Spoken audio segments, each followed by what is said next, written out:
السلام علیکم ورحمۃ اللہ وبرکاتہ۔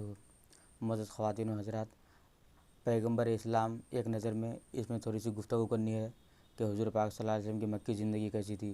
دوستو، حضور پاک صلی اللہ علیہ وسلم مکہ میں پیدا ہوئے اور حضور پاک صلی اللہ علیہ وسلم کی تاریخ ولادت جو ہے وہ یہ ہے 9 ربیع الاول روز دوشنبہ صبح صادق سے پہلے مطابق 22 اپریل سن عیسوی 571۔ اور حضور پاک صلی اللہ علیہ وسلم کے کئی نام ہیں دوستو، جیسے کہ محمد، احمد، محمود، ماہی، حاشر، عاقب۔ دوستو، حضور پاک صلی اللہ علیہ وسلم بچپن سے یتیم تھے۔ جب آپ 6 برس کے ہوئے تو آپ کی امی دنیا سے چل بسی، تو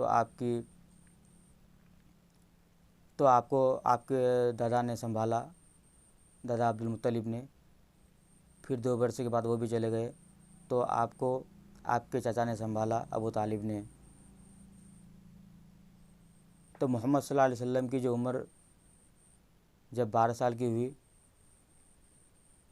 تو آپ اپنے چچا کے ساتھ ملک شام کا سفر کیا۔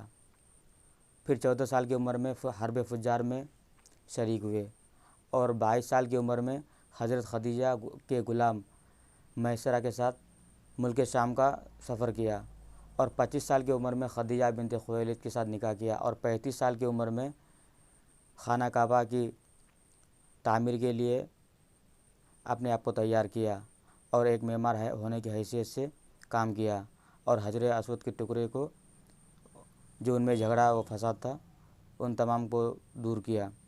اور 40 سال کی عمر میں حضور پاک صلی اللہ علیہ وسلم نے خدا ہونے کا اعلان کیا، خدا کے نبی ہونے کا اعلان کیا اور آپ پر خدا کی وحی نازل ہوئی۔ دوستو، یہ سب ساری چیزیں تو وہ ہیں جو حضور پاک صلی اللہ علیہ وسلم نے مکی زندگی میں کی۔ اور یہ دوستو، سب سے پہلی بات یہ ہے کہ زمانہ بدلتے رہے گا مگر ہمیں نہیں بدلنا۔ قرآن تا قیامت تک بدلنے والا نہیں، اصول کی چیزیں جو ہے وہ بدلے گا نہیں۔ زمانہ چاہے بدل جائے گا۔ کسی شاعر نے کیا خوبی کہا ہے، بدلے گا زمانہ لاکھ مگر قرآن نہیں بدلا جائے گا، بدلے گا زمانہ لاکھ مگر قرآن نہیں بدلا جائے گا، ہے قول محمد قول خدا فرمان نہیں بدلا جائے گا۔ ڈرو خدا سے کچھ ہوش کرو، کچھ مکر و ریا سے کام نہ لو، یا اسلام پہ چلنا سیکھو یا اسلام کا نام نہ لو۔ بس کہ اسلام میں یہ ساری چیزیں وہ ہیں جو اسے تکلیف دیتی ہے، یہ ساری چیزیں وہ ہیں جو اسلام میں یہ دشوار پیدا کر دیا۔ ایسی دوستو غیر لوگ کہتے رہیں گے، ہمیں ان کی بات نہیں ماننی، ہمیں حضور پاک صلی اللہ علیہ وسلم جو طریقہ بتا دے ہمیں اس کے مطابق زندگی گزارنی ہے۔ تو دوستو، اگر ویڈیو اچھی لگے تو ہمارے چینل کو سبسکرائب کریں اور ویڈیو کو زیادہ سے لائک کریں دوستو، اور اس ویڈیو کو زیادہ سے زیادہ دوسروں تک پہنچانے کی کوشش کریں۔